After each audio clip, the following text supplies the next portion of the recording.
जय हिंद एस्पिरेंट्स। त्रिशूल defence academy के यूट्यूब चैनल में आप सभी का बहुत स्वागत है। तो एस्पिरेंट्स, आज हम लोग डिस्कस करने जा रहे हैं हिस्ट्री के मोस्ट एक्सपेक्टेड क्वेश्चंस जो आपके आने वाले एग्ज़ाम जो कि 4 सितंबर को होना है उसके लिए बहुत ही ज़्यादा ज़रूरी हैं।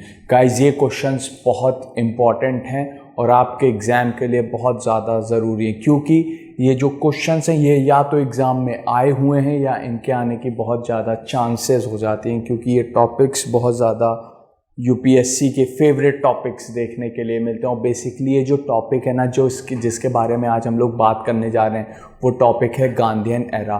तो आप लोग समझ सकते हो गांधीयन एरा कितना ज़्यादा इम्पॉर्टेंट हो जाता है, ठीक है। और यूपीएससी का तो ये मोस्ट फेवरेट पार्ट देखने के लिए मिलता है। तो चलिए अपने डिस्कशन को आगे बढ़ाते हैं हम लोग। और आपके सामने ये रहा पहला क्वेश्चन। सो गाइस, पहला क्वेश्चन ये रहा आपकी स्क्रीन के ऊपर, इसको मैं रीड कर देता हूँ। The first question says that the Lahore session of Indian National Congress, जो कि 1929 में हुआ था, is very important in history. जो लाहौर सेशन था इंडियन नेशनल कांग्रेस का, वो क्यों इम्पॉर्टेंट था? तो इसके 3 पॉइंट्स दिए गए हैं। ये 3 पॉइंट्स आप लोग देखिए एक बार। तो फर्स्ट पॉइंट क्या कहता है? It says that the Congress passed a resolution demanding complete independence. First point says that. Second point says that the rift between the extremist and moderates were resolved in that session, okay. And third point says that a resolution was passed rejecting the two nation theory in that session. अब आपको बताना है इन 3 में से कौन सा सही है। तो पहला पॉइंट क्या हमारा कहता है? फर्स्ट पॉइंट हमारा कहता है that Congress passed a resolution demanding complete independence. तो ये तो हमारा सही हो गया, ठीक है। उसके बाद फिर कहा गया था the rift between extremist and moderates were resolve. नहीं, एक्सट्रीमिस्ट और मॉडरेट्स के बीच में जो दरार देखने के लिए मिल रही थी वो 1907 के सेशन में देखने के लिए मिली थी। सूरत का सेशन था। फिर ये जो रिफ्ट थी ये ख़त्म कहाँ पे हुई थी? 1916 का जो सेशन था, जो कि लखनऊ में हुआ था, ठीक है। लखनऊ में देखने के लिए मिला था, वहाँ पे ख़त्म हुई थी। तो इस वजह से ये गलत है, ठीक है। थर्ड पॉइंट हमारा ये कहता है a resolution was passed rejecting the two nation theory. नहीं, ऐसा कुछ भी नहीं था। टू नेशन थ्योरी की बात तो इस समय आई ही नहीं थी, ऐसा कुछ था ही नहीं। तो सिर्फ और सिर्फ कौन सा स्टेटमेंट सही है? Statement first is right. तो हमारा ऑप्शन क्या हो जाएगा? आप देखो, option 1 is the right answer, ठीक है। नेक्स्ट क्वेश्चन की तरफ अब हम लोग अपने चलते हैं। नेक्स्ट क्वेश्चन हमारा क्या है? सेकेंड क्वेश्चन है। सेकेंड क्वेश्चन आपकी स्क्रीन पे है, मैं इसको रीड कर देता हूँ। सेकेंड क्वेश्चन हमारा क्या कहता है? That Mahatma Gandhi underlook fast unto death in 1932 mainly because. Gandhi ji का जो फास्ट किया था उन्होंने, जब वो पूना की जेल में थे 1932 में, तो उन्होंने ये फास्ट क्यों किया था, आपसे ये पूछ रहा है, ठीक है। तो आपको बताना है, ऑप्शन ए है that round table conference fail to satisfy the Indian political aspirations, ये पॉइंट है, ऑप्शन ए। ऑप्शन बी हमारा कहता है that the Congress and the Muslim League and the differences of opinion. Option C says that Ramsay MacDonald announce the communal award. And option D says that none of the statement A, B और C given above is correct. तो आपको सही statement बताना है। क्या question पूछा है? Question हमसे ये पूछा है जो 1932 में, 1932 में गांधी जी ने जो फास्ट किया था, फास्ट अनटू डेथ, ठीक है। तो ये फास्ट किस लिए किया था, आपको इसके बारे में बताना है, ठीक है। आप प्लीज देखिए। तो इसका जो सही आंसर देखने के लिए मिलेगा that is Ramsay MacDonald announce the communal award. Communal award की अनाउंसमेंट हो गई थी, तो इसलिए गांधी जी ने एक फास्ट अनटू डेथ किया था। नाउ गाइस, नेक्स्ट क्वेश्चन की तरफ हम लोग चलते हैं, जो कि हमारा तीसरा क्वेश्चन है। हमारा तीसरा क्वेश्चन क्या कहता है? मैं साइड होकर के आपके लिए क्वेश्चन यहीं से पढ़ देता हूँ। थर्ड क्वेश्चन हमारा कहता है who among the following were the official Congress negotiator with the Cripps mission. ठीक है, जो क्रिप्स मिशन आया था भारत में, उसके साथ कांग्रेस की तरफ से किसने नेगोशिएट किया था, आपको ये बताना है, ठीक है। तो ऑप्शंस आपके स्क्रीन पे देखने के लिए मिल रहे हैं। Option A is Mahatma Gandhi and Sardar Patel, B Acharya JB Kripalani and C Rajagopalachari, and C option is Pandit Nehru and Maulana Abul Kalam Azad, and D is doctor Rajendra Prasad and Rafi Ahmed Kidwai. तो इसका जो सही आंसर हमें देखने के लिए मिलेगा that is Pandit Nehru and Maulana Abul Kalam Azad ji, ये लोग देखने के लिए मिल रहे थे, ठीक है ना गाइस। चलो नेक्स्ट क्वेश्चन की तरफ अब हम लोग अपने मूव करते हैं, that is fourth one. Fourth question हमारा ये रहा, आपके स्क्रीन के ऊपर है, मैं इसको रीड कर दे रहा हूँ आपके लिए। Consider the following statement, the discussion in the third round table conference eventually led to the pass of the Government of India Act 1935। पहला स्टेटमेंट ये कहता है। सेकेंड स्टेटमेंट हमारा क्या कहता है, सेकेंड स्टेटमेंट हमारा कहता है कि the government of India act 1935 provided for the establishment of an all India federation to the based on a union of province of British India and the princely state। आपको बताना है इन दोनों statement से कौन सी स्टेटमेंट सही है, कौन सी statement सही है। या तो ऑप्शन स्टेटमेंट 1 सही है और स्टेटमेंट 2 सही है, या दोनों सही, या दोनों में से कोई भी नहीं सही है, आपको बताना है, ठीक है। तो पहली जो स्टेटमेंट है, the discussion in the third round table conference eventually lead to the pass of the government of India act 1935। Yes, ऐसा हुआ था। तीसरी राउंड टेबल की जब कॉन्फ्रेंस हुई थी तो उसके बाद फिर ये चीज़ देखने के लिए मिला था, ये चीज़ पास हुआ था। सेकेंड स्टेटमेंट हमारी ये कहती है, the government of India act 1935 provided for the establishment of an all India federation to the based on union of the province of British India. Yes, ये स्टेटमेंट भी हमारी सही है। दोनों स्टेटमेंट हमारी सही है, तो हमारा जो राइट ऑप्शन होगा वो कौन सा हो जाएगा, that is option B, both 1 and 2 are correct statement. Now guys next question की तरफ हम लोग अपने मूव करते हैं, that is the fifth one. पांचवा क्वेश्चन हमारा क्या कहता है, मैं इसको आपके लिए अगेन फिर से रीड कर देता हूँ। What is the correct sequence of the following event. जो फॉलोइंग इवेंट हुए थे आपको इनका करेक्ट सीक्वेंस बताना है, तो आप बताइए। सबसे पहला Rowlatt act, Gandhi Irwin pact, Morley Minto reform और एल्बर्ट बिल कंट्रोवर्सी। तो रॉलेट एक्ट देखने के लिए मिल रहा है, गांधी एरविन पैक्ट देखने के लिए मिल रहा है और एल्बर्ट बिल देखने के लिए मिल रहा है। आपको इसमें से बताना है कि इनका करेक्ट, देखो यूपीएससी का ये फेवरेट पार्ट हो जाता है, ठीक है ना। तो ये रहे कोड, इसको मैं थोड़ा सा जूम आउट कर दे रहा हूँ ताकि आप इसको देख सको। तो ये जो कोड है गाइस, इस तरीके के डेट्स हमें याद होनी चाहिए। ये सीक्वेंस, ऐसे कुछ सीक्वेंस है जो हमें पता होने चाहिए, तो आपको बताना है, ठीक है। इस सीक्वेंस को आपको लगाना है सही ऑर्डर में। आप एक बार देखिए इसको और करने की कोशिश करिए। तो इसका जो सही आंसर देखने के लिए मिलेगा दैट इज, सबसे पहले क्या हुआ था, 1883 में एल्बर्ट बिल देखने के लिए मिला था। फिर उसके बाद देखने के लिए मिला था हमें मॉर्ले मिंटो रिफॉर्म देखने के लिए मिला था, गांधी एरविन पैक्ट देखने के लिए मिला था।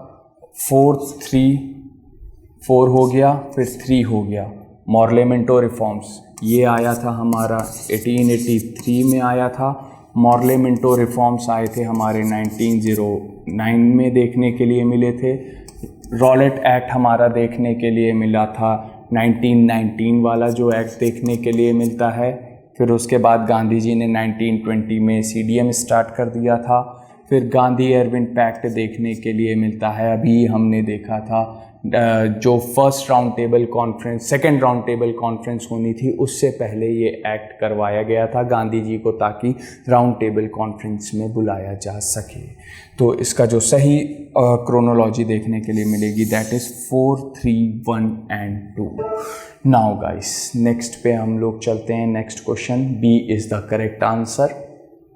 नेक्स्ट पे हम लोग चलते हैं। अगेन मैं इसको फिर से जूम इन कर दे रहा हूँ आप लोगों के लिए।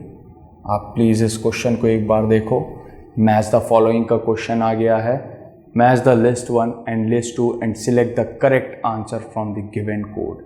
ये लिस्ट 1 है और ये लिस्ट 2 है, आपको इसे मैच करना है। प्लीज़ एक बार आप इसको देखिए और इसको सॉल्व करने की प्रैक्टिस करिए या कोशिश करिए। ये है, मैं आप लोगों के लिए इसको एक बार रीड आउट कर दे रहा हूँ यहाँ से। और लिस्ट 1 जो है ये गाइज यहाँ पे ये लिस्ट 1 है, दिस इज लिस्ट 1 और ये है हमारी लिस्ट 2। तो अब आप लोगों के लिए आसानी हो जाएगी देखने के लिए। लिस्ट 1 जो है वो उसमें ए जो ऑप्शन देखने के लिए मिल रहा है वो कह रहा है government of India act 1919, B is government of India act 1935 and C is Morley Minto reforms, है ना, and D is Mountbatten plan. तो अब आपको इसको मैच करना है, तो आप देखिए। और लिस्ट 2 में जो फर्स्ट वन है that is provincial autonomy, second is separate electorate, partition of India and fourth is dyarchy. तो ऑप्शन ए जो देखने के लिए मिल रहा है that is the government of India act 1919 देखने के लिए मिल रहा है। यहाँ पे क्या चीज़ देखने के लिए मिला था, यहाँ पे द्वैध शासन देखने के लिए मिला था, यानी कि डायरकी देखने के लिए मिल रही थी। ठीक है ना, प्रोविंशियल प्रोविंस में डायरकी देखने के लिए मिल रही थी, सेंटर में डायरकी देखने के लिए नहीं मिल रही थी। और जब बी के बारे में बात करते हैं that is the government of India act 1935, तो यहाँ पे हमें क्या चीज़ देखने के लिए मिल रहा था, प्रोविंशियल ऑटोनॉमी देखने के लिए मिल रही थी। यहाँ पे प्रोविंशियल ऑटोनॉमी देखने के लिए मिल रही थी। नाउ गाइस, जब मॉर्ले मिंटो रिफॉर्म्स के बारे में हम लोग बात करते हैं तो ये किस चीज़ से रिलेटेड है, सेपरेट इलेक्टोरेट से रिलेटेड है। तो मॉर्ले मिंटो रिफॉर्म्स का सेपरेट इलेक्टोरेट यानी कि 2 हो जाएगा इसका। ठीक है, डी के बारे में बात करते हैं दैट इज माउंटबेटन प्लान, तो बट ऑब्वियस सी बात है एक ही चीज़ बच रही है दैट इज 3, तो इसका ऑप्शन हो जाएगा 3। तो 4, 1, 2, 3 आओ देखते हैं ये हमारा किस में है, 4, 1, 2 एंड 3। 4, 1, 2, 3 ऑप्शन है 2, 1, 4, 3 नहीं, 4, 1, 2, 3, तो हमारा राइट आंसर हो जाएगा option D, 4, 1, 2, 3 is the correct sequence. Now guys, next question की तरफ अब हम लोग अपने मूव करते हैं that is the 7th one. 7th question को अब हम अपने देखते हैं, ये रहा आपकी स्क्रीन के ऊपर। मैं यहाँ से इस क्वेश्चन को अगेन रीड कर देता हूँ आप लोगों के लिए। Who among the following form the first cabinet of independent India was responsible of the mass religious conversion? कौन इसमें से रिस्पॉन्सिबल थे? ये एक कैबिनेट के भी मंत्री थे इंडिपेंडेंट इंडिया के, और इन्होंने अपना जो रिलीजन है उसको चेंज कर लिया था, और इनको चेंज करने के बाद इनके जो फॉलोवर हुआ करते थे उन्होंने भी इनको फॉलो करके उन्होंने भी अपना जो रिलीजन है उसको चेंज कर लिया था। तो none another than doctor B.R. Ambedkar, इन्होंने बुद्धिज़्म को अडॉप्ट कर लिया था। बुद्धिज़्म को इन्होंने अडॉप्ट कर लिया था। ठीक है ना गाइस, इन्होंने बुद्धिज़्म को अडॉप्ट कर लिया था, फिर बाद में मास कन्वर्जन देखने के लिए मिला था। इनके जो फॉलोअर्स हुआ करते थे उन्होंने भी बुद्धिज़्म को अडॉप्ट कर लिया था। B.R. Ambedkar is the right answer. Now guys, next question, 8th question पे अब हम लोग अपने आ गए। Mahatma Gandhi return to India from dash in January 1915। Mahatma Gandhi India आए थे। महात्मा गांधी जब इंडिया आए थे ये 9 जनवरी 1915 में आए थे। इसी दिन प्रवासी भारतीय दिवस भी मनाया जाता है। और ये कहाँ से आए थे? साउथ अफ्रीका से। साउथ अफ्रीका से देखने के लिए मिले थे। ये साउथ अमेरिका नहीं, ये साउथ अफ्रीका है, याद रखना। Option A is the right answer. ठीक है, साउथ अफ्रीका से आए थे ये। चलो नेक्स्ट पे चलते हैं, that is the 9th one. नवा क्वेश्चन हमारा क्या कहता है? 9th क्वेश्चन मैं आपके लिए रीड कर देता हूँ। दी Indian Independence Bill was first presented in the House of Commons in London। जो इंडिया इंडिपेंडेंस बिल था जो लंदन में हाउस ऑफ कॉमन हुआ करता था, वो किस दिन प्रस्तुत किया गया था? 10 अगस्त 1947 को, 1 अगस्त 1947 को, 14 जुलाई 1947 को, या 4 जुलाई 1947 को? तो गाइज इसका राइट आंसर है that is July 4 1947 is the right answer. Now guys next question की तरफ अब हम लोग अपने मूव करते हैं, that is the 10th one. 10th question की तरफ अब हम लोग अपने चलते हैं। तो देखिए आप, दी गांधीवादी विचारधारा के बारे में आपको बताना है। ठीक है, इसमें से कौन सी गांधीवादी विचारधारा है? ठीक है, तो सत्याग्रह देखने के लिए मिलेगा। बेसिकली एक ही चीज़ देखने के लिए मिलता है, दैट इज़ द सत्याग्रह। ठीक है, इसमें तो ज़्यादा एक्सप्लेनेशन ही नहीं है, आप देख करके ही आंसर मार्क कर सकते हो। नेक्स्ट क्वेश्चन की तरफ अब हम लोग चलते हैं, that is the 11th one. 11th question हमारा क्या कहता है, मैं आपके लिए अगेन रीड कर देता हूँ। 11th question, which brigadier was associated with Jallianwala Bagh tragedy? इसमें से कौन से ब्रिगेडियर हैं जो जलियांवाला बाग ट्रेजिडी के लिए रिस्पॉन्सिबल हैं? तो आप अगेन इसको सिर्फ देख करके ही टिक कर सकते हो, पहला ही ऑप्शन। नेक्स्ट क्वेश्चन की तरह आगे तो हमें पढ़ने की भी ज़रूरत नहीं है। नेक्स्ट क्वेश्चन की तरफ हम लोग गाइस मूव करते हैं, that is the 12th one. 12th question हमारा क्या कहता है? अगेन मैं इसको आपके लिए यहाँ से रीड कर देता हूँ। कैबिनेट मिशन प्लान देखने के लिए मिलेगा। Cripps mission, Morley Minto and Montesquieu Chelmsford reform. Arrange the chronology. फिर से गाइस वही सेम चीज़, हमें फिर से इसे क्रोनोलॉजी में ही बताना है। तो ये जो कैबिनेट मिशन है ये 48 का देखने के लिए मिलता है, क्रिप्स मिशन 42 देखने के लिए मिलता है, मॉन्टेस्क्यू चेम्सफोर्ड रिफॉर्म्स 1919 देखने के लिए मिलता है, और मॉर्ले मिंटो रिफॉर्म्स 1909 का देखने के लिए मिल जाता है। तो हमारा जो सही क्रोनोलॉजी देखने के लिए मिलेगी that it would be the 4, 3, 2 and 1 option में कहीं दिख रहा है। हाँ बिल्कुल, ये option C is the right answer. 4, 3, 2 and 1 is the right answer. Now guys 13th question की तरफ अब हम लोग अपने मूव करते हैं। 13th क्वेश्चन हमारा क्या कहता है, मैं आपके लिए फिर से इसको रीड कर देता हूँ। Mahatma Gandhi began his political activity in India first from. कहाँ से इन्होंने अपनी पॉलिटिकल एक्टिविटी स्टार्ट करी थी, आपको इस बारे में बताना है। आपके ऑप्शन है दांडी, खेड़ा सत्याग्रह, साबरमती जो आश्रम था, या फिर चंपारण सत्याग्रह। कहाँ से इन्होंने स्टार्ट किया था? The right answer is Champaran Satyagraha. 1917 में स्टार्ट किया गया था। राजकुमार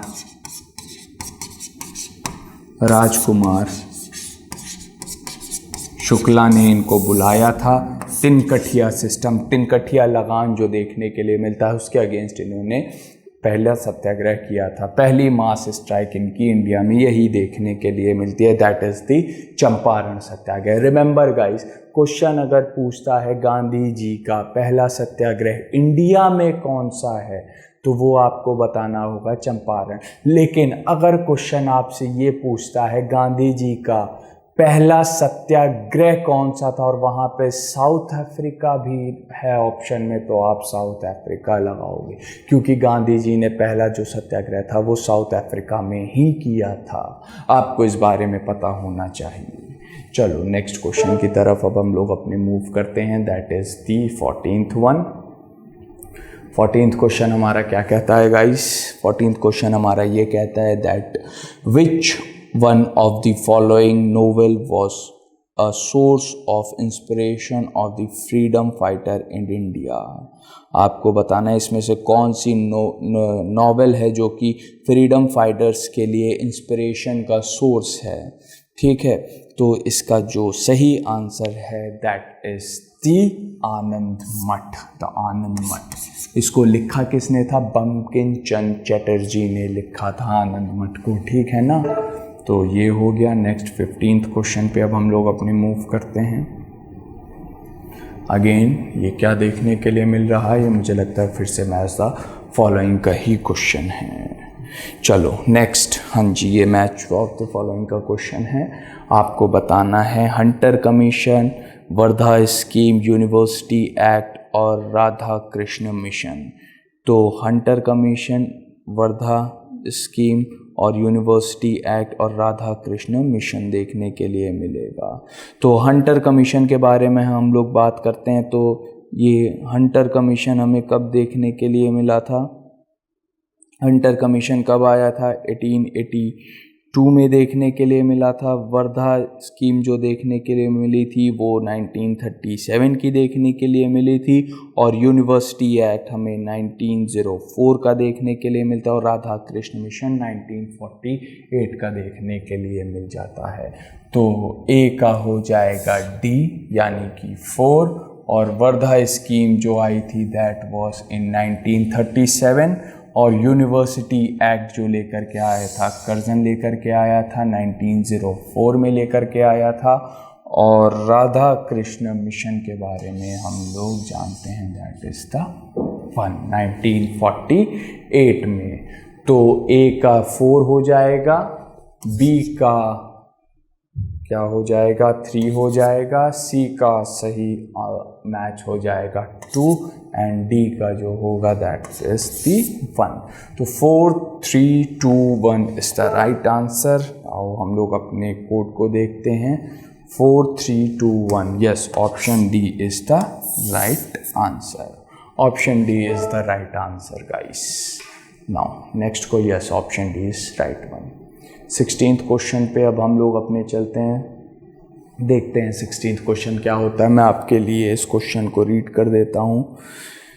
The idea of federation was first proposed in, जो फेडरेशन का आइडिया था वो कब प्रपोज किया गया था? इंडियन काउंसिल एक्ट ऑफ 1892 में। मॉर्ले मिंटो रिफॉर्म जो आया था 1909 का था। मॉन्टेस्क्यू चेम्सफोर्ड रिफॉर्म जो 1919 का देखने के लिए मिला था। या फिर नेहरू रिपोर्ट 1928 की जो देखने के लिए मिली थी, उसमें प्रपोज किया गया था ये आइडिया। जो आइडिया फेडरेशन का जो आइडिया है ये कब प्रपोज किया गया था? आपको ये चीज़ बताना है। तो इंडियन काउंसिल एक्ट में नहीं किया गया था। मॉर्ले मिंटो रिफॉर्म्स ये है 1909 के रिफॉर्म्स देखने के। मॉन्टेस्क्यू चेम्सफोर्ड रिफॉर्म्स जो था 1919 वाला था।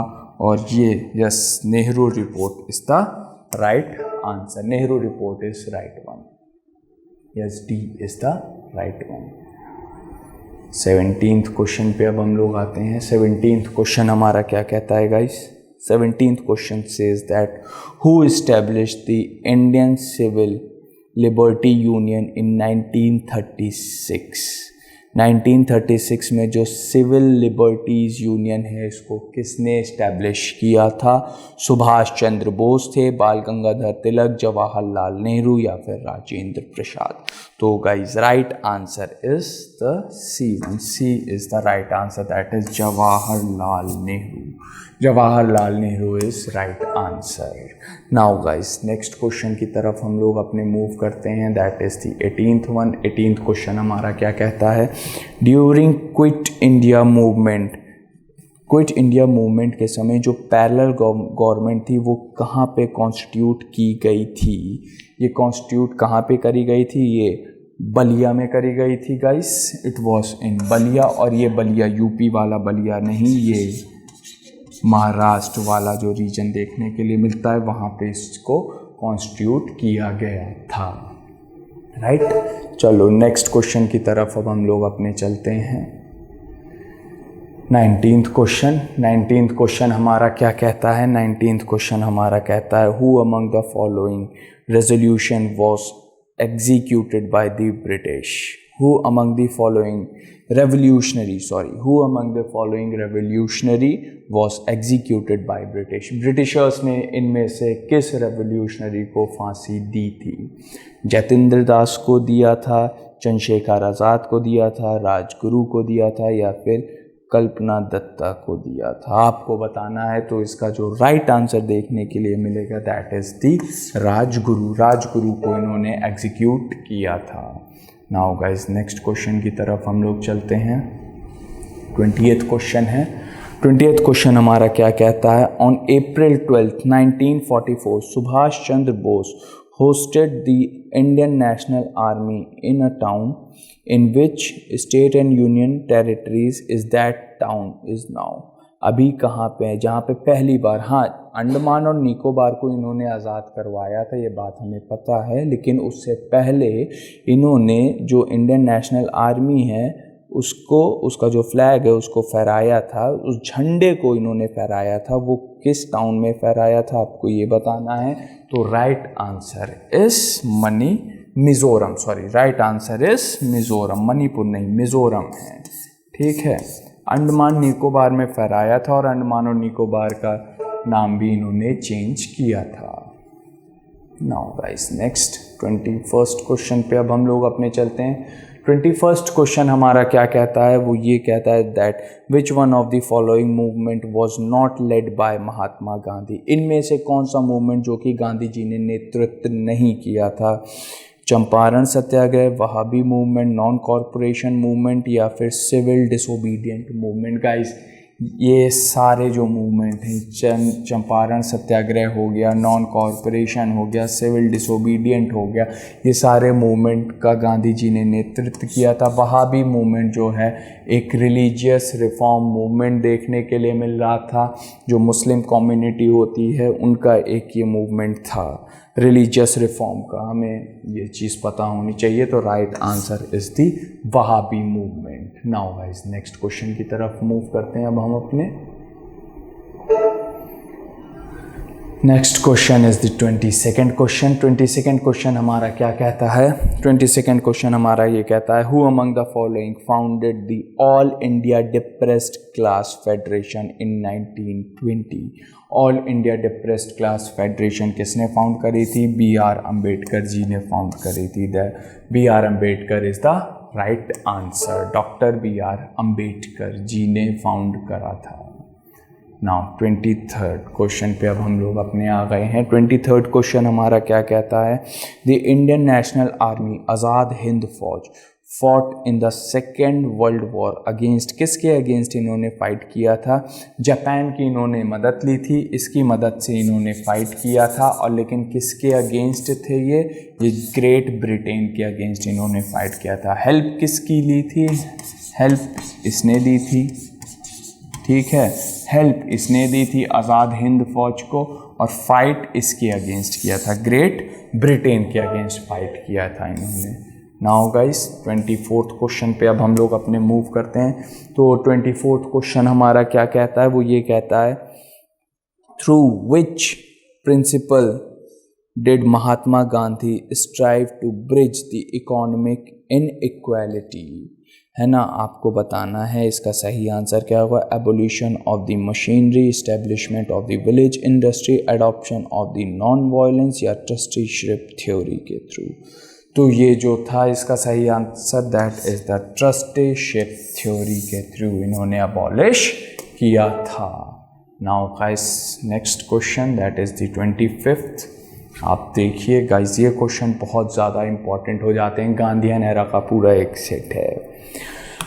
According to Gandhi, which of the following are the major means of सत्याग्रह? गांधी जी के अकॉर्डिंग जो मेजर मीन्स ऑफ सत्याग्रह क्या देखने के लिए मिलेंगे? नॉन कॉरपोरेशन, स्ट्राइक, डेमोन्स्ट्रेशन, या फिर सिविल डिसोबीडियंट? हमें पता ही है गांधी जी नॉन कॉरपोरेट किया करते थे, स्ट्राइक से उनका कुछ मतलब नहीं था, डेमोन्स्ट्रेशन भी नहीं किया करते थे, सिविल डिसोबीडियंट किया करते थे। तो 1 and 4 is the correct statement. तो sorry 1 and 4 is the correct statement. तो B is the right answer, B हो जाएगा। पूछ क्या रहा था क्वेश्चन हमसे? नॉट पूछा है, According to Gandhi, which one of the following are the major means of satyagraha? Yes, B is the right answer. Now guys 26th पे अब हम लोग अपने आ जाते हैं. तो 26th क्वेश्चन हमारा क्या कहता है? When is the Independence Day of Pakistan is celebrated? But obvious सी बात है 14 अगस्त. चलो हटाओ, हमको क्या करना है, आ जाओ नेक्स्ट. 27th क्वेश्चन हमारा क्या कहता है गाइस? 27th क्वेश्चन हमारा कहता है what is Gandhi ji's definition of Ramraj? Ramraj की डेफिनेशन क्या है अकॉर्डिंग टू गांधी जी, आपको बताना है. तो ऑप्शन है the rule as it was during the time of lord Rama. Option B the sovereignty of the people based on pure normal authority. Option C the greatest good of all. And option D is the absolute power concentrated in the hand of the king. तो आपको बता, तो इसका जो सही answer है that is the B1, the sovereignty of the people based on pure moral authority is the right answer. Next 28th question पे हम लोग आ गए हैं. 28th क्वेश्चन हमारा क्या कहता है? Which sculpture was called his mother by Gandhi ji? Which sculpture was called his mother by Gandhi ji? Ramayana, the New Testament and Bhagavad Gita, the Holy Quran. तो इसमें से क्या था? इसमें से गांधी जी ने किसको कहा था मदर के लिए? मदर का जो उपाधि थी वो किसको गांधी जी की कही गई थी? दैट वाज भगवत गीता को कहा गया था. Now guys next that is the 29th question. मैं इसको आप लोगों के लिए कर दूँ. तो ये क्या है? ये मैच ऑफ द फॉलोइंग है. लिस्ट 1 से लिस्ट 2 को आपको मैच करना है. तो इसको आप लोग प्लीज़ देखिए. लिस्ट 1 में है कुछ नाम जैसे सरोजनी नायडू, मोहम्मद अली जिन्ना, तेज बहादुर शाह एंड वी.डी. सावरकर. और लिस्ट 2 में हैं कुछ ऑर्गेनाइजेशंस जैसे कि मुस्लिम लीग, इंडियन नेशनल कांग्रेस, हिंदू महासभा और लिबरल पार्टी. तो अब आप लोगों को इस लिस्ट को मैच करना है. तो आप देखोगे ए सरोजनी नायडू किस चीज़ से रिलेट करती हैं? सरोजनी नायडू रिलेट करती हैं हमारे इंडियन नेशनल कांग्रेस से रिलेट करती हैं. तो ए का हो जाएगा 1 जो कि इंडियन नेशनल कांग्रेस है. मोहम्मद अली जिन्ना ए का हो जाएगा 2. ए का हो जाएगा 2 और ए का हो जाएगा 2 इंडियन नेशनल कांग्रेस. मोहम्मद अली जिन्ना किससे रिलेट करते हैं? That is the 1. और तेज बहादुर सप्रू शाह जो हैं ये किस चीज़ से रिलेट करते हैं? इनकी अपनी एक पार्टी है that was the Liberal Party. Option 4 and D V D. Savarkar Hindu Mahasabha से रिलेट करते हैं. तो 3 is the right. 2 1 4 3 is the correct match. देखते हैं 2 1 4 3 2 1 4 3. Option A is the right answer. चलो गाइस नेक्स्ट हो गए. आज के क्वेश्चंस इतने ही थे.